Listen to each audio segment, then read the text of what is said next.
مسجد میں loud speaker کے استعمال پر الہ آباد سے شروع ہوا تنازع اب پہنچا بنارس۔ الہ آباد یونیورسٹی کی وی سی کے بعد اب بی ایچ یو کے طالب علم کو بھی اذان سے شکایت۔ کہا مسجد سے صبح دوپہر شام اور رات کو زور زور سے چلانے سے پیدا ہوتا ہے ذہنی تناؤ۔ پولیس سے شکایت کر معاملے کے حل کا کیا مطالبہ۔ وارانسی پولیس نے بھی شکایت پر کارروائی کی کرائی یقین دہانی۔ مہاراشٹر میں تیزی سے بڑھ رہے کورونا کے نئے معاملے۔ گزشتہ 24 گھنٹوں میں 25,000 سے زائد نئے مریض، 70 کی موت۔ ادھو سرکار نے 31 مارچ تک جاری کیے نئی ہدایات۔ ریسٹورانٹ، ہوٹلوں اور سینما ہالوں میں ماسک پہننا ضروری، درجہ حرارت کی جانچ اور ہاتھ صاف کرنا بھی لازم۔ تمام سماجی، ثقافتی، سیاسی اور مذہبی تقاریب پر مکمل پابندی۔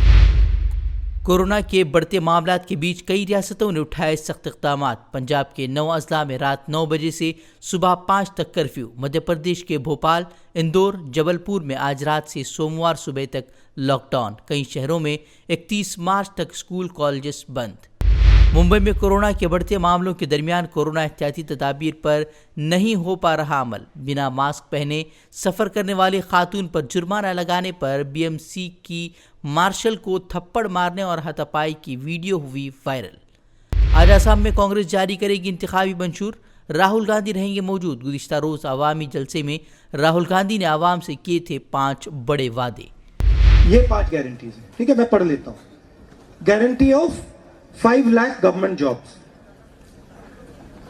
Guarantee of 200 units monthly electricity free, 200 unit بجلی کا فری، 5 لاکھ سرکاری روزگار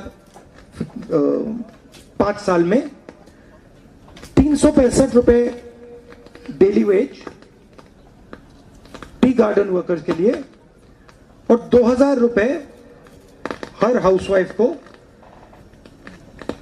اور پھر فائنل گارنٹی سی اے۔ کل رات واٹس ایپ، انسٹاگرام اور فیس بک میں تکنیکی گڑبڑی کے بعد 45 منٹ تک بند رہے سبھی پلیٹ فارم۔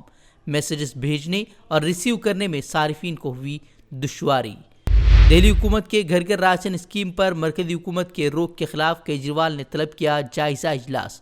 25 مارچ کو نافذ ہونے والی اس اسکیم پر فوڈ سیفٹی کا حوالہ دیتے ہوئے مرکزی حکومت نے گزشتہ روز لگائی تھی روک۔ آج پھر مغربی بنگال اور آسام میں انتخابی تشہیر کے لیے میدان میں اتریں گے وزیر اعظم مودی۔ بنگال کے کھڑگپور اور آسام کے چابوا میں کریں گے ریلی۔ دہلی کی جامع مسجد کے باہر وسیم رضوی کے خلاف مظاہرہ۔ شیعہ رہنما مولانا کلب جواد نے حکومت سے وسیم رضوی کے خلاف NSA کے تحت کارروائی کا کیا مطالبہ۔ سعودی عرب کی وزارت حج و عمرہ نے زائرین پر عائد عمر کی پابندی ختم کرنے کا کیا اعلان۔ وزارت صحت کی سفارش کے بعد عمرہ زائرین کی عمر اب 60 سال سے بڑھا کر کی گئی 70 سال۔ 18 سال سے 70 سال کے مقامی شہری عمرہ کر سکیں گے ادا۔ کورونا وائرس کی روک تھام کے لیے خلیجی ملک عمان نے جزوی کرفیو میں 3 اپریل تک کی توسیع۔ لاک ڈاؤن کے تحت ملک میں رات 8 بجے سے صبح 5 بجے تک ہر طرح کی تجارتی سرگرمیاں رہیں گی معطل۔ اسپتالوں، صحت مراکز، فارمیسیز اور پیٹرول پمپس لاک ڈاؤن کی پابندیوں سے مستثنیٰ۔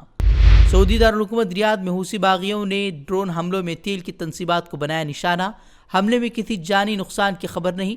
سعودی وزیر توانائی نے حملوں کی شدید مذمت کی۔ کہا سعودی تنصیبات اور شہریوں کے خلاف ہونے والے بزدلانہ حملوں میں صرف سعودی ریاست ہی ہدف نہیں بلکہ بین الاقوامی معیشت سمیت عالمی امن بھی بری طرح ہوگا متاثر۔ میانمار میں فوجی بغاوت کے خلاف احتجاج کرنے والوں پر براہ راست فائرنگ، مزید 9 مظاہرین ہلاک۔ جمہوری حکومت کا تختہ الٹ کر اقتدار پر قبضے کے خلاف کر رہے تھے نعرے بازی۔ اب تک 150 سے زائد افراد مظاہرے کے دوران ہو چکے ہیں ہلاک۔ ہم سے جڑے رہنے کے لیے ہمارے چینل فکر و خبر ٹی وی کو سبسکرائب کریں، ویڈیو کو لائک اور شیئر کریں۔ مزید خبروں کے لیے لاگ ان کریں فکروخبر.com۔